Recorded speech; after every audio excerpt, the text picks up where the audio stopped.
Bienvenido aquí a este live. Carlos Carrillo, ustedes lo conocen, ex director de la Unidad de Gestión de Riesgo, Nacional de Gestión de Riesgo, y por un tiempo también el director del Fondo de Adaptación, ¿no es verdad?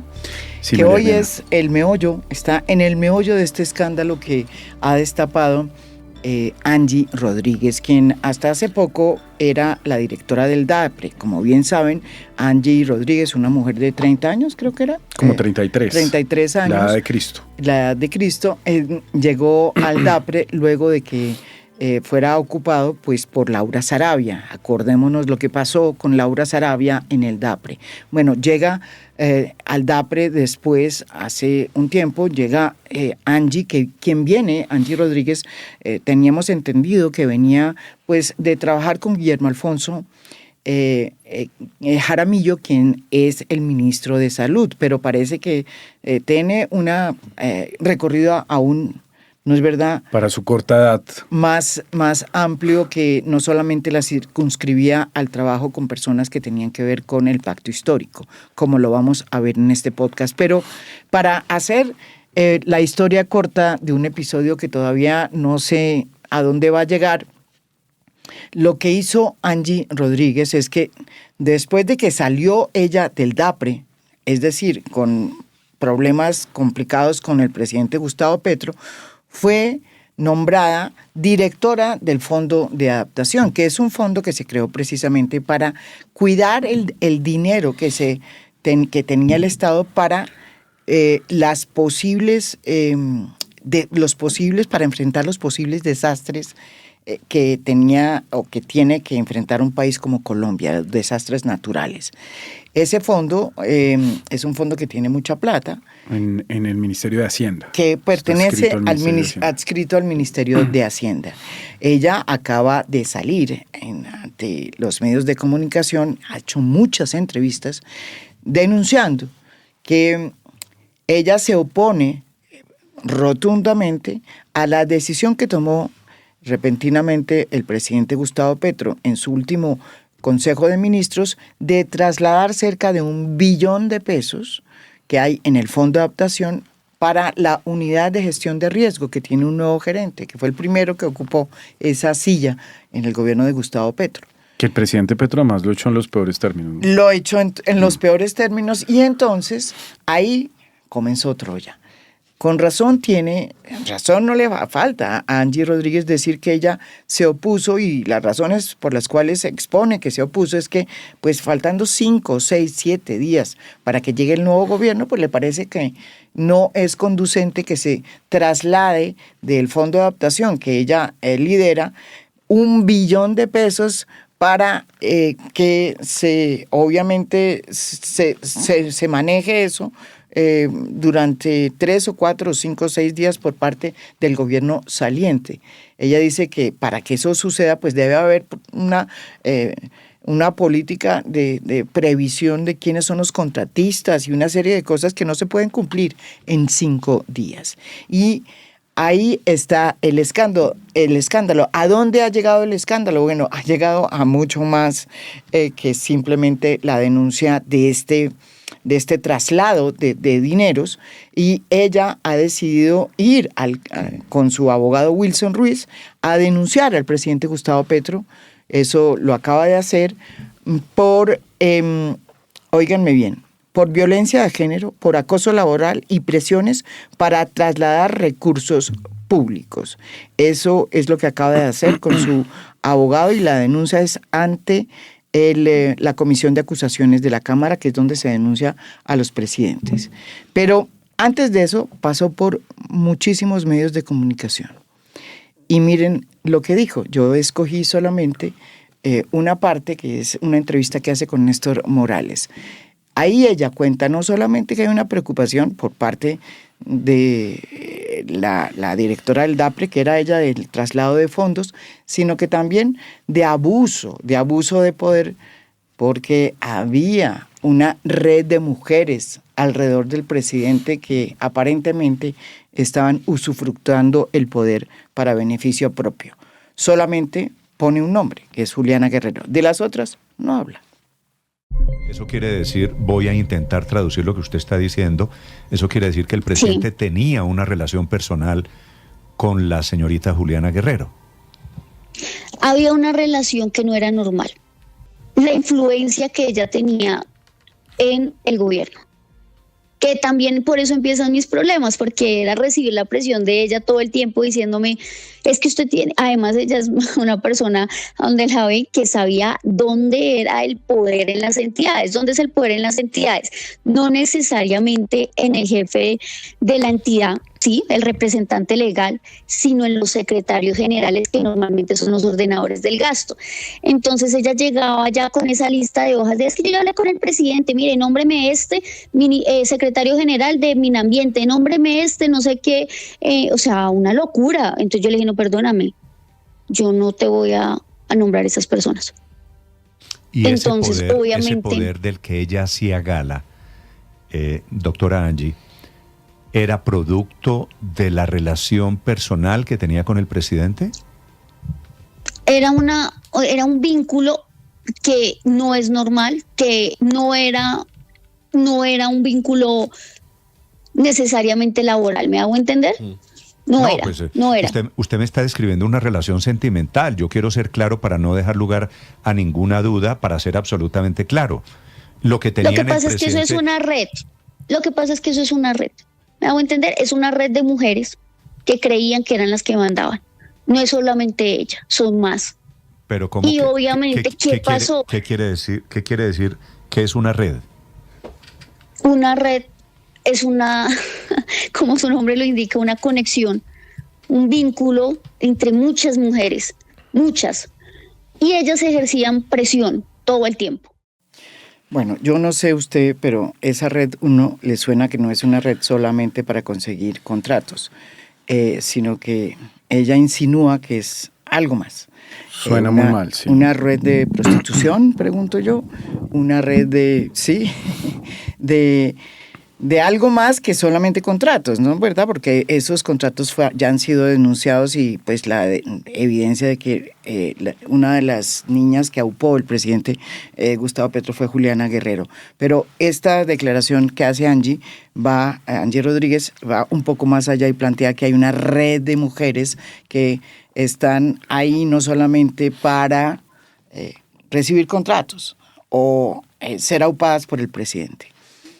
Vamos por partes. Es un tema, María Jimena, extenso, y pues primero que todo, muchas gracias por la invitación y un saludo para todas las personas que nos ven ahorita en redes sociales y que escucharán este podcast. Esto queda aquí para la posteridad. La posteridad, exacto. Para la posteridad. Yo conozco muy bien el tema, pues no solamente porque vengo de ser director general de la UNGRD, sino también estuve un año, de hecho yo fui la persona que más tiempo estuvo en este gobierno al frente de la gerencia del Fondo de Adaptación, que desgraciadamente tuvo 12 gerentes.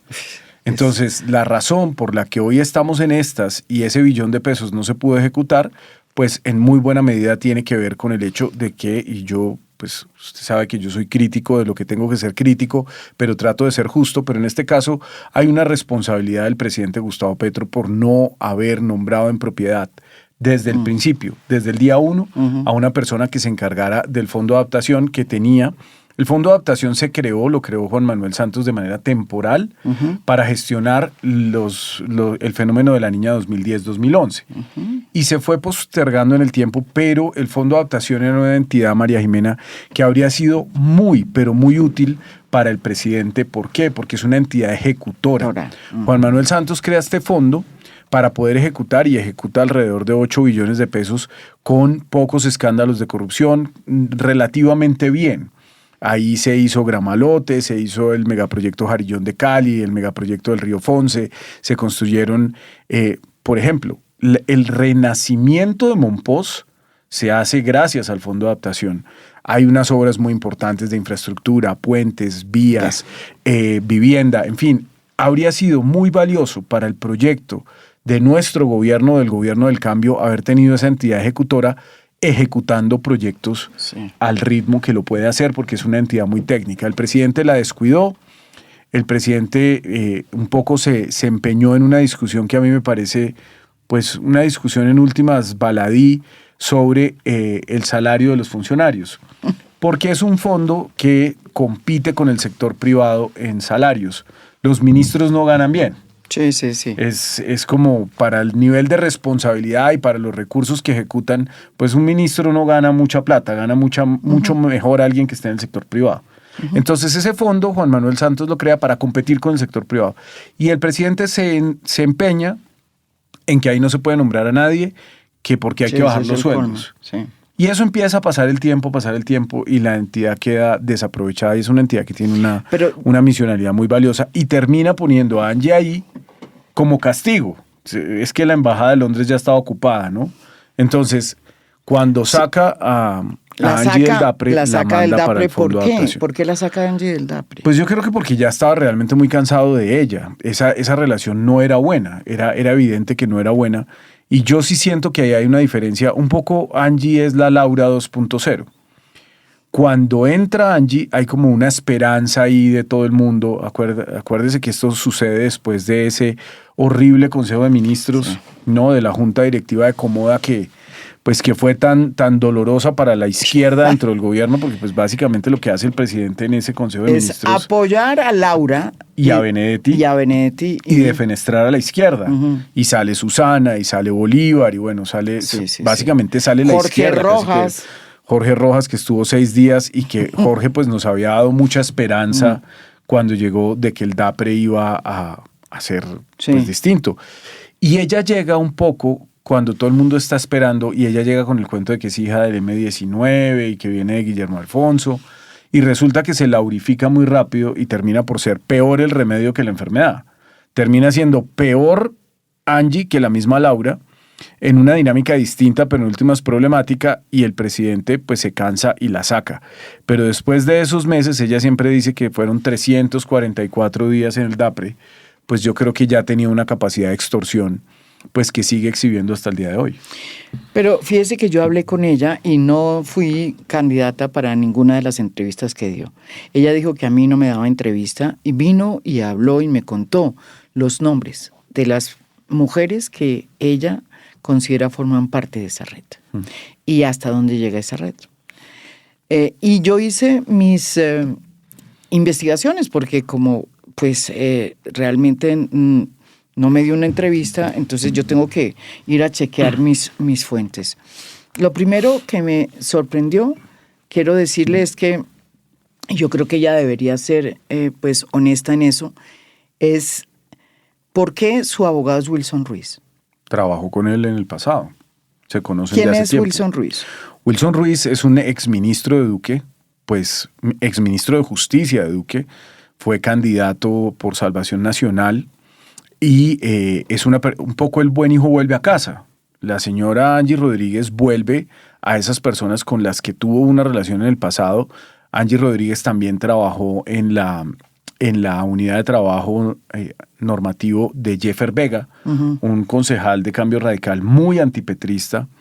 Y luego termina con Guillermo Alfonso, pero no es una persona que haya tenido tampoco un proceso en la izquierda y es realmente sorprendente que el presidente le haya dado un cargo tan importante como el DAPRE, básicamente sin conocerla.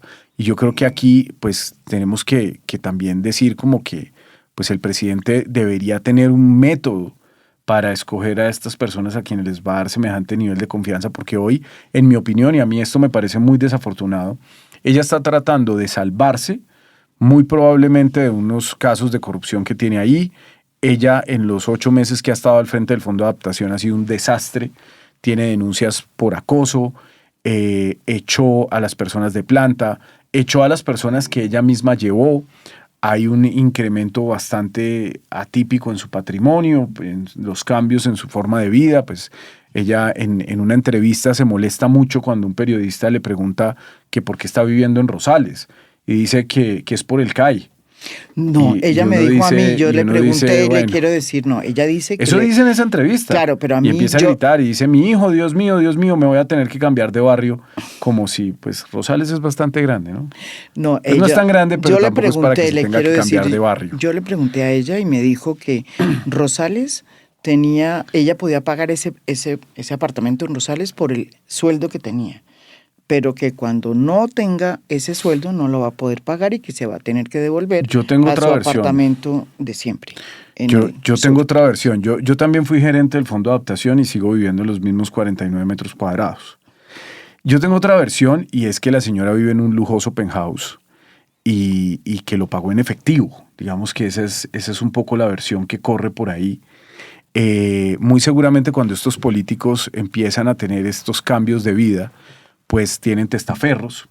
Ella se rodea además de unas personas como muy oscuras, como muy pequeñas, y hay que investigar la UIAF del próximo gobierno. Lo que pasa es que como ahora es la heroína del abelardismo, entonces vamos a ver si el próximo gobierno pone a la UIAF en la tarea de investigar los patrimonios de las personas que trabajan con ella. Bueno, una de las cosas que yo sí creo que ella, digamos, ha planteado y lo ha planteado bien es que los recursos del fondo pues no se pueden usar de esa manera, de manera arbitraria, porque hay que aceptar que esa decisión del presidente es un poco arbitraria. Nadie entiende cómo, faltando 5 o 6 días, 10 por lo menos, incluso un mes, uno va a hacer un traslado que él habla no solamente de 1 billón, sino de casi 4 billones. Y de unas vigencias futuras. Porque agrega vigencias futuras. Y que lo haga en un Consejo de Ministros en el que aparece un poco desajustado, quién sabe dónde estaba. Él no asiste a ese Consejo de Ministros, sino que aparece en un Zoom. Y según muchos periodistas que registraron ese momento, incluso aparece con los labios pintados. Lo que queremos es cambiar el presupuesto, llevar el dinero a donde se necesita hoy con urgencia. Billones de pesos.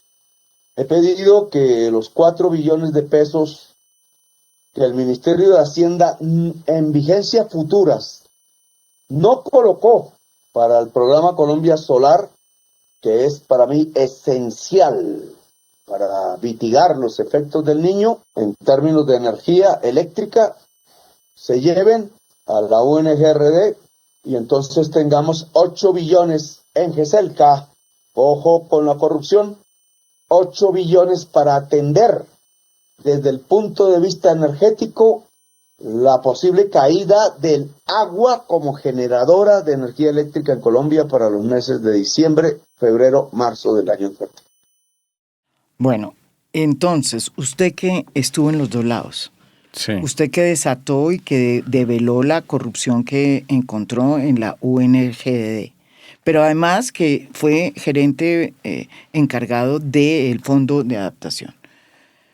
¿Usted cómo entiende que un presidente haga eso? Y en ese sentido sí tiene razón la alarma que prende Angie Rodríguez, así al parecer el objetivo de ella no es claramente cuidar los recursos.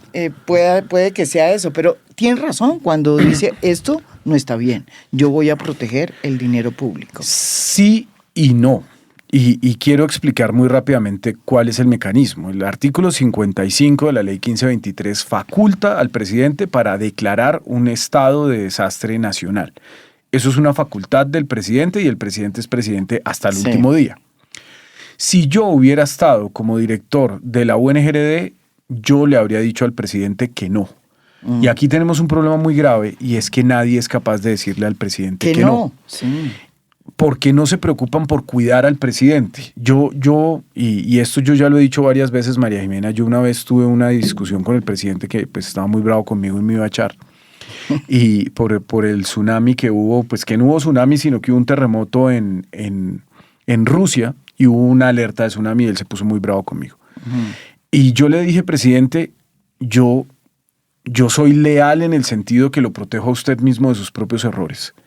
Y le hablé de este suceso del mariscal de Napoleón que le hizo perder la batalla de Waterloo por no desobedecerlo. La razón por la que Napoleón pierde la batalla de Waterloo es porque su mariscal se negó a desobedecer una orden. Lo habría podido hacer ganar. Y entonces el presidente se quedó pensando, no me echó ese día. Pero sí, a mí sí me parece que es muy grave que un mandatario tenga gente tan obsecuente a su alrededor. El director encargado, Javier Pava, es incapaz de decirle que no. Él es incapaz de decirle que no a Petro, él es un petrista pura sangre, y yo creo que aquí llevan al presidente a cometer un gravísimo error, y es a 10 días de dejar el gobierno, Sí, se pasar. darle a la derecha la gasolina para que digan que lo que quieren aquí es robarse la plata. Claro. ¿Por qué? Porque pues ese dinero, se entiende, se va a ejecutar a través del régimen entre privados que faculta la declaratoria de la 1523. Y finalmente, ¿qué pasó? Pues que el Consejo de Estado le dio medidas cautelares a una senadora del Centro Democrático, la señora del Centro Democrático quedó como una heroína, todos los medios están replicando eso y la declaratoria quedó congelada. Eso fue lo que pasó. Todo esto nos lo habríamos ahorrado, más el escándalo de la señora Angie Rodríguez, si el director de la unidad encargado le hubiera dicho, presidente, eso no tiene ningún sentido, Porque eso no se alcanza a hacer. está congelado. Porque además es que en una semana no se alcanza a hacer nada. Si es que yo conozco perfectamente la UNGRD. Entonces, lo que no hizo el presidente en 4 años, lo va a hacer en una semana. Pues por supuesto que no. Y además esto de los paneles solares, María Jimena, Pero yo le pregunto, ¿no estaban ya listos cuando se hace esta movida?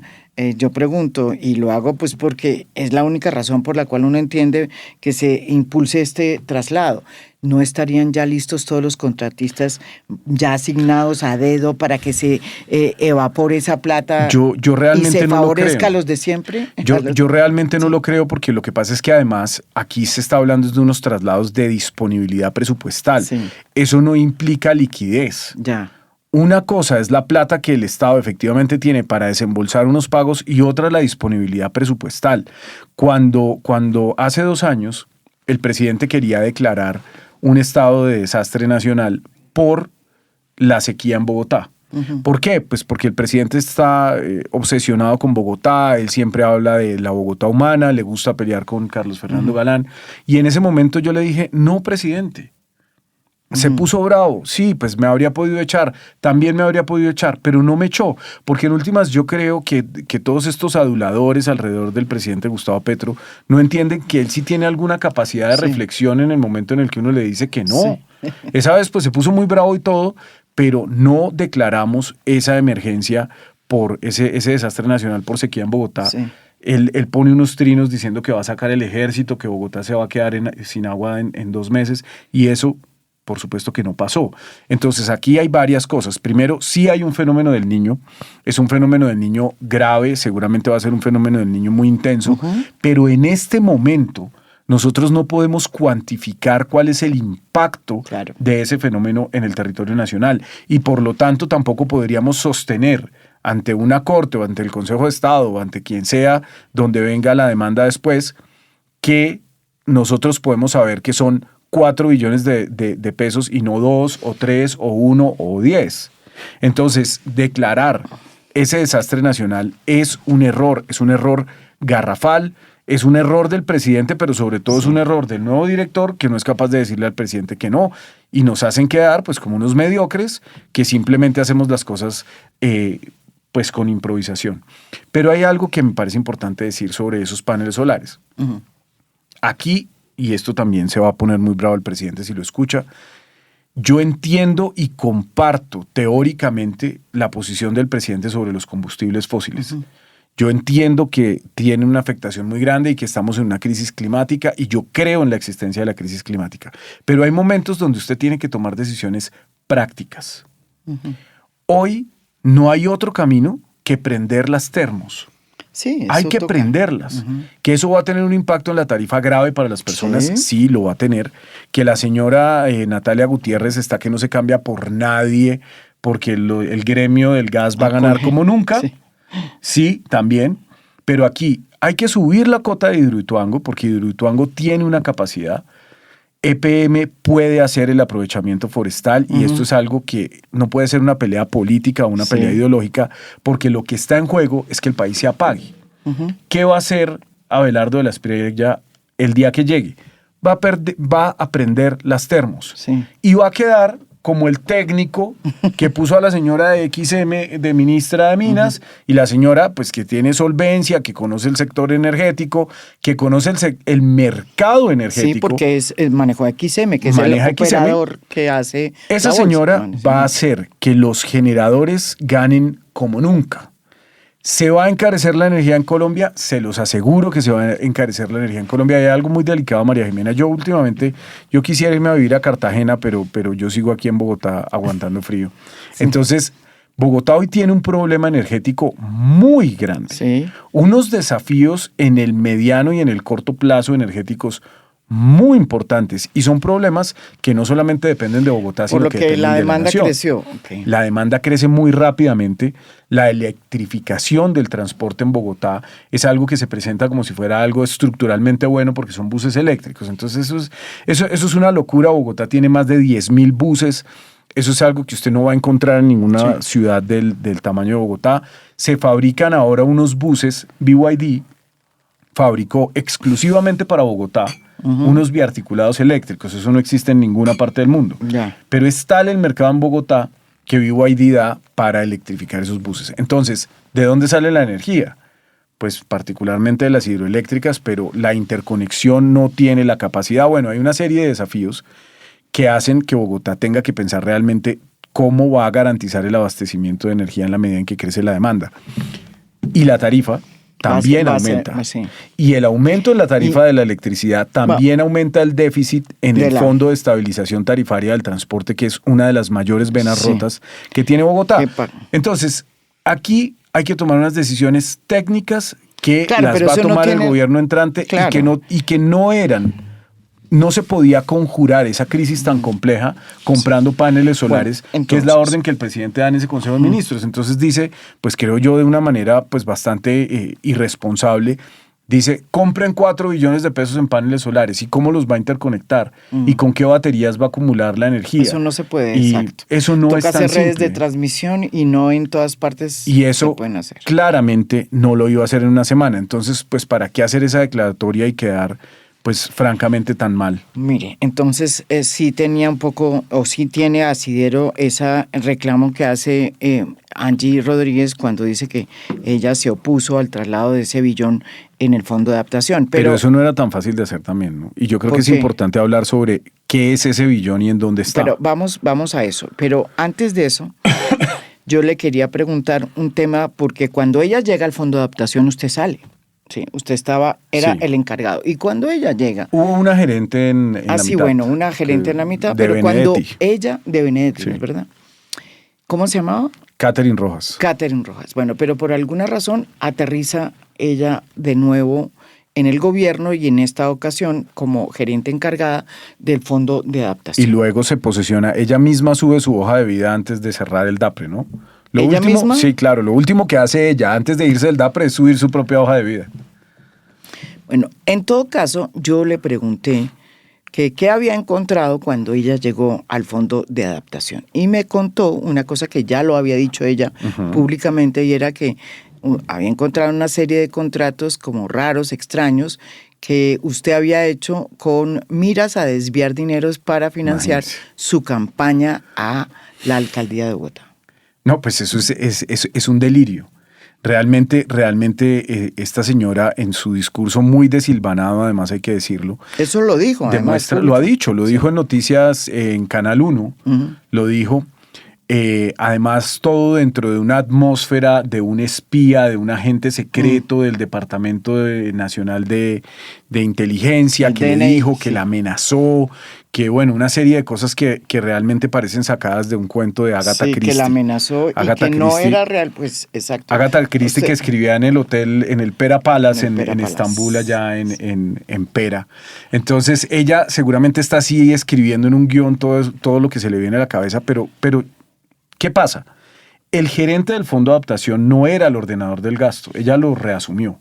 Ella sí ordena el gasto. ¿Usted no? Yo no ordené el gasto. Y el contrato complejo, que es el contrato de la Ruta del Arroz. Que es el contrato que le dieron a la Fundación San José. Ese contrato es un contrato que está torcido, pero cuando yo llegué como gerente encargado, yo recibo una denuncia que le traslado inmediatamente a la fiscalía. Pero yo no estructuré ese contrato, yo puse la denuncia y le quité inmediatamente el control del proyecto al subgerente. Subgerente que ella mantiene hasta hoy, que es el señor Andrés Charri. no solamente lo mantiene, sino es uno de sus principales aliados dentro del Fondo de Adaptación. Ella tiene unas denuncias muy graves por acoso laboral en el Fondo de Adaptación. ¿Qué hizo ella cuando llegó? Echó a todo el mundo, echó a la planta, María Jimena, echó a la mitad de la gente de planta. ¿Por qué? Porque quería llenar esos cargos con las personas que había metido en el DAPRE. Ella en el DAPRE metió a sus primos, ella ella incluso trató de sindicalizar a las personas que ella llevó al DAPRE, cuando es un cargo de libre nombramiento y remoción. Hay una cosa que a mí me llama mucho la atención y que no entiendo por qué Néstor Morales no se lo contrapregunta en Blue Radio. Ella dice, es que el presidente me forzó a renunciar del DAPRE, pero por favor, si es que es un cargo de libre nombramiento y remoción. En este momento, cuando a ella vuelve a pasar la incapacidad, a ella se le acaba la incapacidad y al día siguiente vuelve y mete otra. Y no solo se incapacita a ella, sino también la secretaria general. Angie Rodríguez puede ser declarada insubsistente. Lo que pasa es que yo no sé por qué les dio miedo, pero ella puede ser declarada insubsistente, simplemente hay que motivar esa declaratoria, porque es un cargo de libre nombramiento y remoción. Es exactamente lo mismo que si el 8 de agosto, entonces, no sé, el ministro de Salud dijera que está deprimido y entonces el nuevo gobierno no lo puede echar. Sí. Por supuesto que lo puede echar, porque es un cargo de libre nombramiento y remoción, pero ella ha hecho hasta lo imposible por atornillarse. Entonces, trató de atornillarse en el DAPRE, trató de sindicalizar a las personas que estaban en el DAPRE, y ella también habla mucho de la directora de la Función Pública y de Leti, que era una persona que trabajaba en el DAPRE, era como la subdirectora del DAPRE, pero sí es una persona de confianza del presidente Petro, porque le echaron a su gente. Si es gente de libre nombramiento y remoción, cuando se va el director, todos los demás se van. Además es que es un acto de decencia presentar la renuncia protocolaria. Entonces ella ha estado tratando de atornillarse, se lleva a la gente del DAPRE al Fondo de Adaptación y ahí empieza el problema con los nombramientos. Porque en el Fondo de Adaptación, por ese cuento de los salarios, muchas veces cuando se pide el nombramiento termina bloqueado en Hacienda. Bonilla, por ejemplo, a mí nunca me dejó nombrar gente en el Fondo de Adaptación. Hasta que no llegó Guevara, yo no pude hacer nombramientos en el Fondo de Adaptación, entonces era muy difícil porque yo era gerente, pero no tenía funcionarios. Y si no tengo funcionarios de confianza, ¿cómo superviso los contratos? Porque un contratista no puede supervisar contratos. Por ejemplo, en cuanto yo pude nombrar a mi abogada de confianza en el Fondo de Adaptación como funcionaria, pues le di a ella la supervisión de ese contrato de la Ruta del Arroz. ¿Y qué encontró? Pues encontró unas cosas que básicamente no se podían pagar, que no se justificaban, unos sobrecostos importantes en ese contrato. Pero inmediatamente yo salgo, lo que hace la señora Angie Rodríguez es validar al subgerente que contrató eso, a quien hay que investigar, porque la denuncia dice que le dieron una coima de 1.200 millones de pesos por ese contrato. Eso es lo que dice la denuncia que yo trasladé a la fiscalía, pero además en la ejecución es evidente que eso no se puede pagar. Y mientras yo estuve como gerente del Fondo de Adaptación, eso no se pagó. ¿Y cuando ella entró? Pues inmediatamente empezaron, ese contrato lo iban a ceder, la Fundación San José estaba vendiendo ese contrato. Y además salieron con la historieta de que ya no solamente había que hacer la Ruta del Arroz, sino también la Ruta del Pescado. Y ella termina muy peleada con el propio grupo que se llevó al principio. Ella se lleva, por ejemplo, a un subgerente de proyectos que trabajaba en Planeación Nacional y termina echándolo de la peor manera. Ella reúne a la dirección, les quita los celulares con sus escoltas, los graba, pone a grabar y llega en ese mismo delirio diciendo que hay un espía, que la van a envenenar, que no sé qué, y obliga a buena parte de sus subgerentes a renunciar. Y esas personas pues la han denunciado también a ella por acoso laboral. Hay otro señor, que no recuerdo su nombre, a quien él acusa de que la estaba envenenando, que le estaba dando pastillas con, una serie de cosas que realmente parecen sacadas de un cuento de novela negra, ¿no? Cuando ella dice, y la verdad, ella me contó, por ejemplo, que cuando llegó al Fondo de Adaptación, incluso el propio ministro de entonces, Armando Benedetti, le presentó a un personaje que se llama David Cure, a quien yo reconocí como muy cercano en su época a Laura Sarabia. Eso lo denuncié en su momento cuando denuncié una presunta red en donde se pagaban coimas para hacer citas que terminaban en contratos y que estaría integrada por David Cure, impulsada presuntamente por Laura Sarabia, su hermano y otros más, ¿sí? Pero más allá de eso, que fue parte de una disputa muy grande, motivo por el cual el presidente me declaró a mí persona non grata. Periodista Mossad. Me dijo periodista Mossad y además en medio de amenazas de Laura Sarabia de que me iba a denunciar, me sorprendió volver a oír a David Cure, el nombre de David Cure. Yo le pregunté al ministro del Interior si eso era cierto, porque la tesis es que David Cure era el encargado por parte del ministro de manejar el fondo. Uh-huh. Y ella se opuso y eso no sucedió. Según el ministro, eso no es cierto. Él sí conoce a David Cure, lo conoció hace en enero, no sé qué, o en diciembre, que no es cierto eso, pero que además que el fondo no se puede utilizar. Sí. Los dineros del fondo no se pueden utilizar. No es tan sencillo como parece. ¿Por qué no nos explica muy bien? A ver, ¿cómo creo es que es esto? Porque eso tiene que ver con la denuncia central de ella. Que no tiene ningún fondo en realidad. Y además es importante señalar que ella vuelve a salir con estos refritos que básicamente son lo mismo que había dicho hace unos meses, cabalgando sobre la cresta de indignación al final del gobierno que genera las denuncias de Revista Semana sobre las hermanas Guerrero. Uh-huh. Aquí, pues, es entendible que la gente esté muy molesta por las denuncias de las Guerrero. Es algo que le ha hecho mucho daño al proyecto progresista, pero ella parece, en mi opinión, está muy bien coordinado todo esto. La revista Semana saca lo de las Guerrero, luego ella da la gira de medios cabalgando sobre lo mismo y poniendo en el centro de la discusión a Juliana Guerrero. Sí. Eso a mí me parece que está perfectamente coordinado. Y además ella se reúne, ella fue al JW Marriott, donde está la fiscalía paralela de Abelardo, ¿no? Sí. Abelardo tiene montada una fiscalía paralela. ¿Allá? Allá. Sí. Entonces él está reuniendo. ¿Quiénes son? Tiene a unos abogados y a una parte de su equipo en ese hotel recibiendo denuncias, ¿cierto?, de presunta corrupción en el gobierno. Es decir, está montando una fiscalía paralela porque el señor Abelardo de la Espriella pues quiere suplantar a la justicia, básicamente declarar culpables, y eso va a salir muy mal. Pero en este momento, los errores muy graves que está cometiendo el señor presidente Abelardo de la Espriella, como esta tontería de la posesión, como la sumisión el legislativo al ejecutivo, como esta cosa tan bananera, María Jimena, que yo no puedo dejar de pensar en el otoño del patriarca, de montar una escenografía presidencial en Barranquilla, en el Batallón Paraíso. Pues esto es patético, ¿no? Pero ¿sabe por qué? Muy bananero. ¿Sabe por qué yo pregunté eso y me dijeron que era porque el Ministerio del Interior, en este caso Armando Benedetti, no les había dado el permiso para poner la tarima ahí sobre la... ¿En Cali? No, en Cali no. En Barranquilla. En Barranquilla. No, pero el verano de la Rosa, el gobernador le está adecuando un edificio al interior del Batallón Paraíso, donde va a haber total opacidad. Es como hacer una casa de Nariño de Icopor. Sí.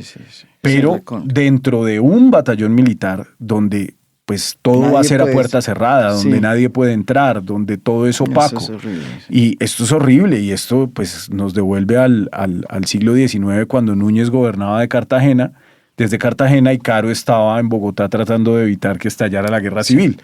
Y eso terminó muy mal, eso terminó efectivamente en una guerra civil. Pero bueno, volviendo al tema de Angie, ella habla del billón de pesos como si ese billón de pesos estuviera ahí. Sí. El proyecto de dinámicas hídricas es un proyecto que ya no se hizo, y que una crítica muy dura que yo tengo contra este gobierno es que al haber dejado eso ahí tirado, casi que para que se hiciera solo, pues perdimos la oportunidad de invertir ese billón largo, esos más o menos 1.2 billones, en una región que lo necesita tanto como la Mojana. Y además una región que es afín a nuestro proyecto político. La gente en La Mojana mayoritariamente nos quiere. Y lo que nosotros hicimos, al no ser capaces de estructurar ese proyecto y de dejarlo contratado, como Duque sí logró dejar contratado el proyecto del Canal del Dique. Sí. Y este gobierno no lo pudo tumbar, así no le gustara. Mire que sí coinciden que en el momento en que supuestamente Daniel Curry llegó a interceder, pues a ofrecerle sus servicios, que fue en febrero, marzo, Sí. pues sí había tiempo Habrían alcanzado a hacer algo. para hacer algo. Habrían alcanzado a hacer algo, pero ya yo dejé eso listo para adjudicarse en su ingeniería básica el año pasado. Más o menos los tiempos son así. Usted un proyecto de 350 millones de dólares, pues no lo puede hacer en 2 meses. Eso era una carrera contra el tiempo. Sí. Yo dejé abierto un proceso de concurso de méritos para la ingeniería básica. Y ahí es donde se mete Benedetti. Ajá. Ahí se... Ahí en ese momento. Entonces Benedetti me saca, pone a Catherine Rojas, que era la ex esposa o esposa, no está claro si realmente están divorciados, de Tito Lobo Carretero, ¿Qué es quién? el subdirector del Fonsecon del Mininterior. O sea, el que maneja la plata de seguridad y convivencia de Benedetti. Es decir, Benedetti se queda con el fondo de adaptación, pero el presidente no se entera. Cuando el presidente se entera, el presidente se pone muy bravo porque esta señora Rojas, que Benedetti la puso, era una periodista. Literalmente, era una señora comunicadora que trabajó en el fondo hace unos años y entonces Benedetti tiene así como el clic de, bueno, esta es esposa de uno mío, la voy a poner ahí y venga para acá. Pero la señora llega con una serie, el fondo es una entidad muy técnica, entonces la señora llega con unos técnicos que vienen de Iván Duque y que son presuntamente cercanos a Héctor Olimpo Espinosa. Y cuando eso llega a oídos del presidente, el presidente se pone furioso porque el presidente dice, yo no quiero a mis enemigos en el gobierno, y realmente estuvo durmiendo con el enemigo todo el tiempo. La señora Angie Rodríguez pues estaba con Yoyo Tobar, la señora Angie Rodríguez estaba pues muy cerca de toda esta gente de sus Wilson enemigos Ruiz. en La Mojana, de Wilson Ruiz y demás, y el presidente hace sacar a Catherine Rojas del fondo de adaptación. Le da la orden a Benedetti, o sea, como Benedetti, no más, no me meta a los enemigos en el gobierno. Y Benedetti no tiene otra opción que sacarla, pero entonces se saca de la manga a Angie Rodríguez y pues Angie Rodríguez, yo aquí, creo que esto yo no lo he contado, pero A ver. Angie siempre manda unos audios que se desvanecen, de esos audios efímeros. A mí me de WhatsApp. llama, exactamente. Siempre los manda. Siempre los... Cada vez que yo le preguntaba algo sobre el fondo de adaptación cuando ya era directora del DAPRE, me respondía en esos audios efímeros, es orden del Doc Benedetti. No, Doc, eso es del Doc Benedetti. Eso es del Doc Benedetti. Siempre su respuesta era, es del Doc Benedetti. Ella era absolutamente funcional a las órdenes de Armando Benedetti. Armando Benedetti se le sentaba en el escritorio. A ver, es que el DAPRE es la puerta de al lado del despacho del presidente, literalmente. Y Benedetti, pues no sale del despacho del presidente. Benedetti se la pasa ya metido. Él entra como Pedro por su casa, por la oficina de Angie, y pasa a Palacio y entra, cierra y se encierra con el presidente. Él dice que él no tiene hoy relación con Angie y que realmente nunca estuvo muy metida con ella y que por cuenta de que el presidente pensaba que estaban unidos, él mismo, el presidente Gustavo Petro, lo alejó en los últimos meses. Yo realmente no le creo nada a Benedetti, es muy difícil creerle a Benedetti. Benedetti es además un extraordinario actor, ¿no? Sí. Benedetti es un tipo muy histriónico, yo lo siento parecido a Abelardo en muchas cosas, ¿no? En lo dandis, en el corte de sus trajes, en la exhibición de sus relojes, pero yo creo que aquí es importante que quede absolutamente claro que eso no es tan simple como pasar la plata y comérsela, porque además es un proyecto que es plurianual. Lo que sí va a pasar, lo que ya es un hecho, es que ese billón de pesos le va a quedar pulpito a Abelardo de la Espriella para que haga algo que, aparte de que se lo van a robar, o sea, es como, yo sí creo que los de siempre regresan a robar como nunca. Cuando yo veo a Abelardo de la Espriella viajando en ese Gulfstream de $50 millones que no es de él, es de Eliestar, y en el helicóptero en el que anda paseando, que es un Augusta. Es el mismo helicóptero que tiene el presidente, pero en configuración de petrolera. Él necesita ese tipo de cosas. Yo creo que Abelardo de la Espriella no va a quedar contento si no sale con al menos un avión de $80 millones, porque él siente que lo necesita para ir a su viñedo en Florencia. Entonces aquí claramente va a haber un saqueo del Estado como no habíamos visto nunca antes. Pero ese $1.000.000.000, que no me cabe duda, se lo van a robar. Si se hubiera ejecutado en este gobierno, habría tenido un beneficio enorme para La Mojana. Lo que va a hacer hoy... Pero es el colmo, si lo voy a decir. Es culpa de que este gobierno. no se hubiese ejecutado en este gobierno por Es el estas, colmo. Manera de visión, la visión que tiene Gustavo Petro y su manera de gobernar. Porque cómo es que sale en un video, como salió en un Consejo de Ministros, donde ni siquiera estaba él, y a anunciar un traslado de 4 billones. Y nadie le dice nada. Sí, exacto, y nadie le dice nada. Me dice, es que, presidente, eso no se puede hacer. ¿Sí? Ni siquiera el ministro pero ¿sabe del María Interior, Jimena por qué nadie le dice nada? Que sí sabía, Benedetti sabe. Nadie no sale le dice Benedetti. nada porque son unos pigmeos políticos. Son así de grandes, son unos pigmeos. Entonces todos están esperando que el presidente en el 2027 les levante el brazo y se tome una foto con ellos, y entonces ellos creen que van a ser gobernadores, alcaldes, no sé qué, porque el presidente les levanta el brazo. Y eso no funciona así. Eso no funciona así. El presidente regala curules al Congreso, ¿no? Entonces ahí está toda una bancada donde, con realmente muy pocas excepciones, nadie tiene votos. Nadie tiene votos. Sí. Entonces, muchos en la izquierda hoy están creyendo que la levantada del brazo de Petro es la que los va a hacer ganar en el 2027. No.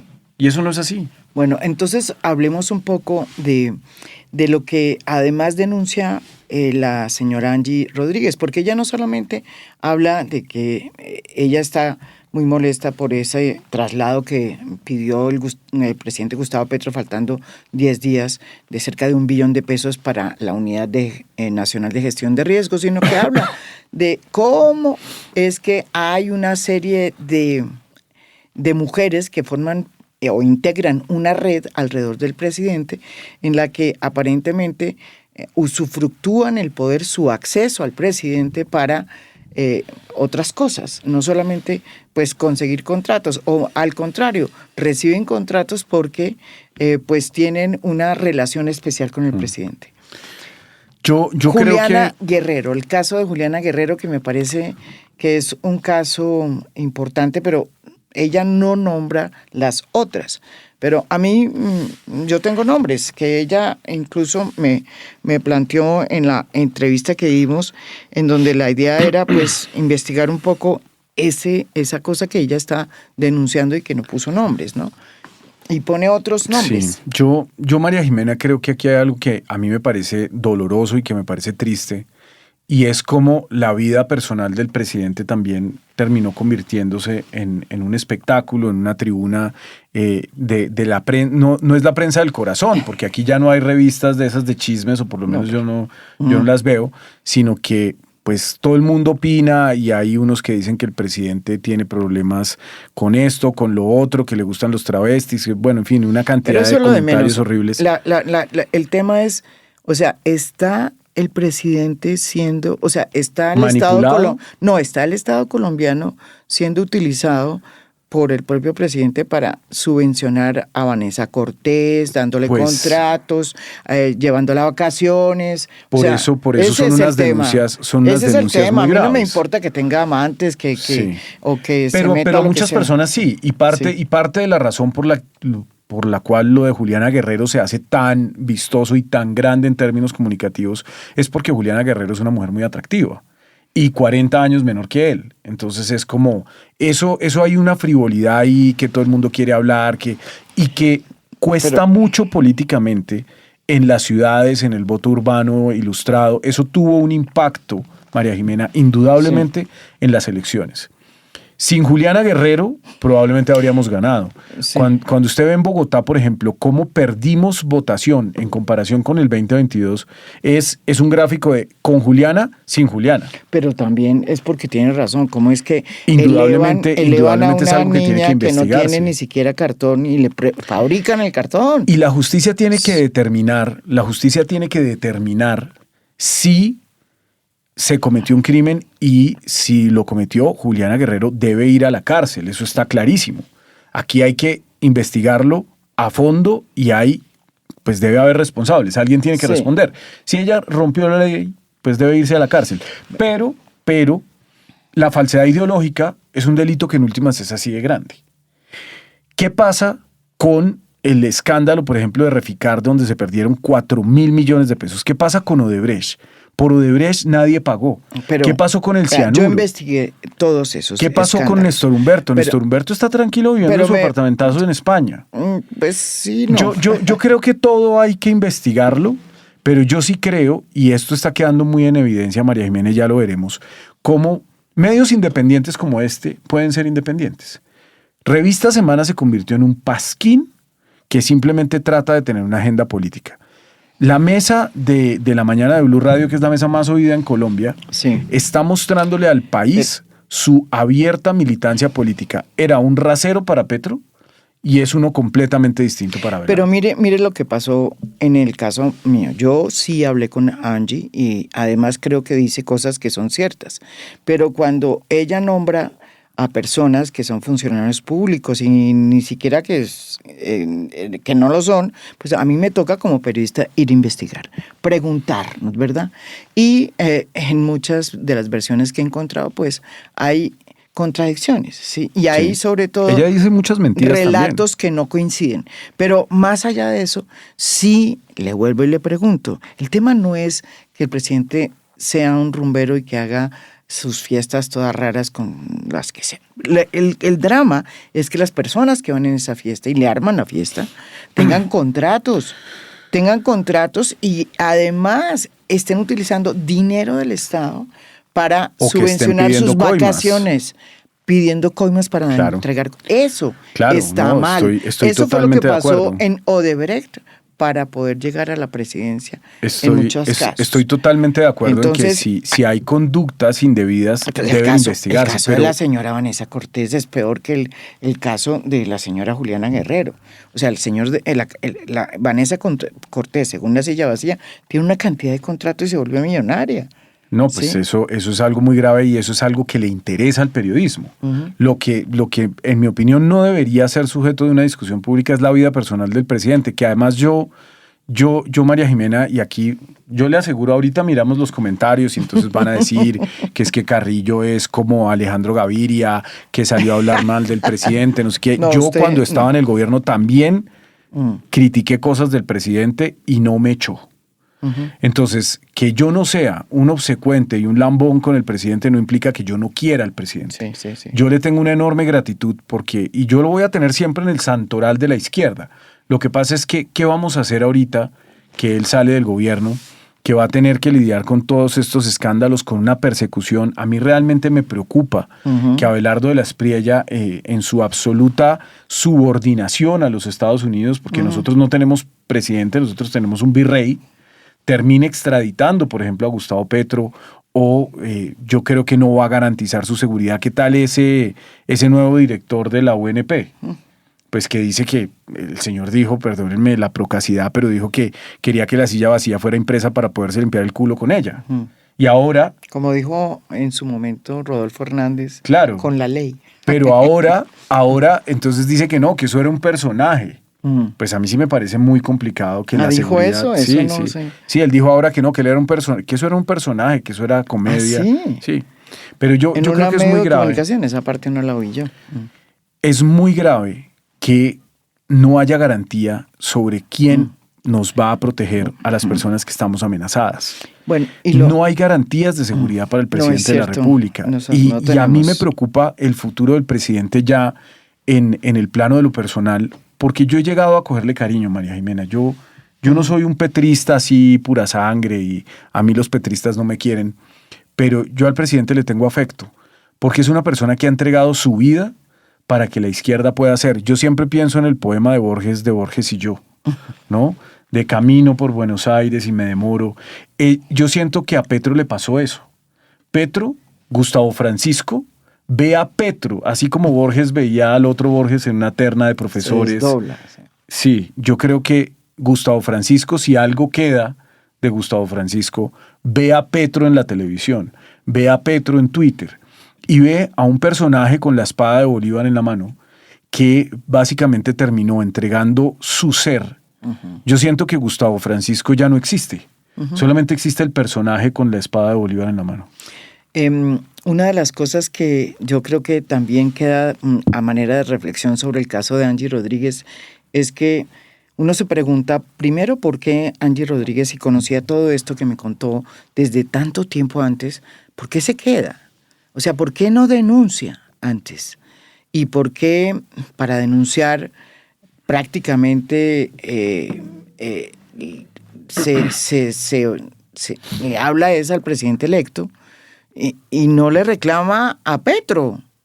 O sea, Sí. eso son las cosas que yo nunca he entendido, porque ella es funcionaria de Petro, ¿sí? Pero además, María Jimena, en mi opinión, ese ella es un tema que yo no le entendí a Angie Rodríguez. Ella está además admitiendo haber cometido un delito, porque ella no puede simplemente separarse de la responsabilidad de haber hecho parte del gobierno, de seguir siendo parte del gobierno. Cuando ella insinúa, y lo hace en Blue Radio varias veces, ella dice, es que yo sé más cosas, es que yo todavía no he dicho. A mí me faltan cosas por decir. Ella tiene la obligación de denunciar. Eso no es. A mí me las dijo, yo quería precisamente eso no es investigar con una ella decisión, este ella tiene la tema. obligación. Y por lo menos conmigo dijo que no iba a hacerlo porque había perdido la confianza en mí, pero realmente es que en todas las entrevistas que le he oído no da nombres. No dice qué contratos, sí, no dice qué contratos, falsas. Sí. No sé pruebas falsas, pero a mí me dio los nombres, pero cuando empecé yo a investigar los nombres, ella se molestó conmigo. Ella aporta pruebas falsas. Es decir, ella no quiere que yo investigue nada. Entonces, pues así no se hace. Doctora Angie, con mucho respeto, pues las investigaciones periodísticas. Los chats que ella le entregó a la revista Semana hace unos meses son falsos. Yo la denuncié. ¿Cómo así que son falsos? Son falsos. Yo la denuncié por fraude procesal y por falsa denuncia. ¿Pero cómo pueden ser falsos? Pues porque son chats supuestamente míos que nunca existieron. Y pues cualquier forense que entre al teléfono puede determinar que son falsos. Son simplemente hechos con una app donde se simula que hay un chat de WhatsApp. Eso es muy fácil de determinar. Yo por eso no tengo ningún problema de dar la cara, de salir, de decir y de denunciarla a ella por fraude procesal. ¿Qué pasa? Que vamos a ver si ella efectivamente, como dijo, aportó esas pruebas a la fiscalía, porque eso es un delito y es un delito muy grave. Y ella dice que supuestamente en esos chats yo estaba hablando con un espía de cómo destruirla y hacerle daño. O sea, de verdad, María Jimena, yo tenía problemas mucho más graves en la UNGRD que la señora Angie Rodríguez y sus delirios. Entonces, ella sí está tratando de protegerse de unos problemas legales grandes con los que va a salir y lo hace tratando de vender información personal del presidente al nuevo gobierno. A mí me parece que Abelardo de la Espriella es un degenerado, es una persona que no tiene límites éticos, es una persona que no tiene escrúpulos y no tendría ningún problema en utilizar esa información del resorte personal para tratar de destruir moralmente al presidente Petro. Porque todo el primer año que viene va a ser del retrovisor. Sí. Y ellos van a tratar a toda costa de mantener ese retrovisor vivo y personas como Angie Rodríguez en este momento le son absolutamente funcionales. Ahora, ¿qué creo yo? Que Roma no paga traidores. Entonces, vamos a ver si efectivamente Abelardo de la Espriella le cumple. ¿No? En todo caso, muchas gracias por hacer esta aclaración. Yo sí hubiera querido que estuviera aquí Angie Rodríguez para que me hubiera contado todo lo que ahora dice que no quiere contar porque perdió la confianza en mí, porque le fui a preguntar como periodista que soy, pues a las otras personas de las cuales ella hablaba, así, qué opinaban de lo que, cuál era su versión. Y en todas he encontrado complicaciones, pero repito, es labor de los periodistas investigar si lo que ella dice es cierto, no asumir que de todas formas es cierto. Y evidentemente eso es como se hace el periodismo y pues no solamente es entregar un micrófono y dejar hablar, ¿no? Yo le agradezco que usted haya podido responderme todas estas preguntas, que unas no son tan agradables.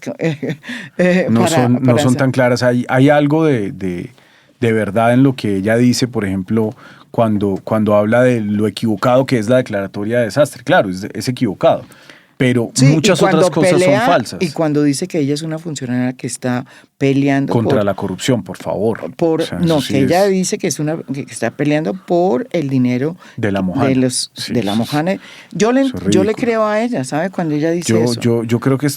yo creo que ella pelea más bien por los intereses de Yoyo. Pero porque No, eso también es a complicado. mí eso voy a salir La- en la defensa relación- de Angie Rodríguez ahí. La Porque- relación que ella teje con la porque gente de la a mí Mojana es tampoco horrible. me importa cuál sea su relación, así como señor Gustavo Petro puede hacer sus orgías, ella puede, Bueno, no ella sé. o No, si es no, que no, las no me hace ha o no invitado a sé, ninguna. bueno, no sé, pero la vida personal de Angie sí hay que Pero personal. en un cargo de manejo Sí. y confianza, yo estuve en ese Consejo de Sí. Ministros donde el presidente pues le dijo lo de los paramilitares. Y yo creo que el presidente fue de malas formas. Hay que decir que el presidente acusó a Angie Rodríguez de estar vinculada Con Yoyo Tovar. Con Yoyo Tovar, que es el hijo de Jorge 40. Sí.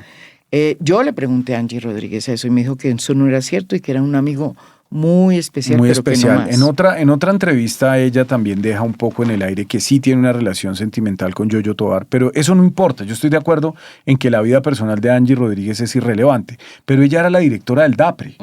Entonces, la molestia del presidente que la hace pública de malas formas, yo sí malas creo formas. que son muy malas formas. Eso no es así. Y el presidente tiene muy malas formas, él trata mal a la gente y eso es algo que además le genera muchos problemas posteriores porque pues la gente puede que le diga sí, presidente, pero se empieza a quedar con el dolor Sí, ahí sí. de esas malas formas. Pero él le dice, venga Angie, o sea, yo llevo toda mi vida luchando contra el paramilitarismo. Yo he puesto en riesgo mi vida por luchar contra el paramilitarismo y usted le hace sonrisitas al hijo de Jorge 40. Eso le dice. Pero me parece el colmo. Y sí, claro, es de muy malas formas, pero entonces, ¿qué pasa? Los cargos de libre nombramiento y remoción son cargos de confianza. Si el presidente pierde la confianza en Angie Rodríguez, le pide la renuncia y ella se la tiene que dar. Y si no se la da, la declara insubsistente. Y lo que pasó es que la señora no la entregó. Y la señora se atrincheró en el cargo y yo creo que la única manera en que se puede atrincherar en el cargo es extorsionando al presidente con el conocimiento y la información privilegiada que puede tener de la vida privada del presidente. Y eso también eso es un acto criminal. La extorsión, el chantaje también son delitos. Claro, también es el hecho de que un presidente utilice el poder para entregarle contratos a las personas que no son las idóneas, sino que sirven para callarlas Pero y ella que no debió cuenten denunciar. lo que hace el presidente en su vida personal. Si eso pasó, si esa red efectivamente existe y ella no lo denunció, pues ella también hace parte de esa red. Porque ella es la mano derecha del presidente, ella es la oficina de al lado. Ella Eso es es, cierto. en nuestro sistema presidencialista, el presidente es un soberano, es un príncipe, es literalmente un soberano. El DAPRE convierte en actos administrativos los deseos del Sí, soberano. esa es la única. Entonces, ella también hace parte de esa red y tendrá que responder ante la justicia si efectivamente esa red existe. Sí, como yo repito, esa es la reflexión que me deja todo este episodio. Yo todavía no encuentro la respuesta de por qué ella no denunció lo que hoy tampoco denuncia, sino que insinúa. ¿sí? Porque tiene mucho, Sí. pero mucho que explicar. Y tendría que haberlo hecho desde mucho tiempo antes. y Y dice fue cosas- tan horrible como ella dice que fue. María Jimena, es que dice cosas que son un delirio. En el Noticentro 1, en el Canal 1, ella dice de frente que yo me estaba robando el fondo de adaptación Eso fue lo que me dijo a mí. para financiar mi presunta, supuesta campaña de la alcaldía. campaña. Pero además dice que también el espía le dijo, Angie, usted también puede hacerlo porque usted podría ser la próxima alcaldesa de Bogotá. Y entonces de pronto veremos a Angie Rodríguez candidata a la alcaldía, no sé por qué partido, por Cambio Radical de pronto. Bueno, muchísimas gracias a una cantidad de gente que se vinculó. Tenemos cerca de 3.500 personas viéndonos. Muchísimas gracias y yo creo que este es un capítulo que resume muy bien el afer de digo, así se le dice en Francia, ¿no? El caso, digamos, de Angie Rodríguez y las diferentes aristas que hay. No todo es blanco, no todo es negro, y la idea de este podcast era eso, abordarlo con seriedad y a fondo, ¿no? Muchas gracias. Gracias.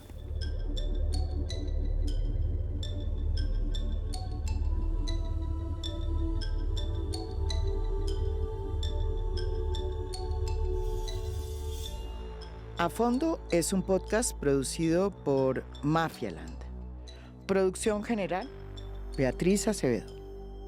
Producción de audio, Santiago Acosta López. Música original del maestro Óscar Acevedo. Nos pueden escuchar también en mi canal de YouTube. Gracias por escuchar. Soy María Jimena Duzán.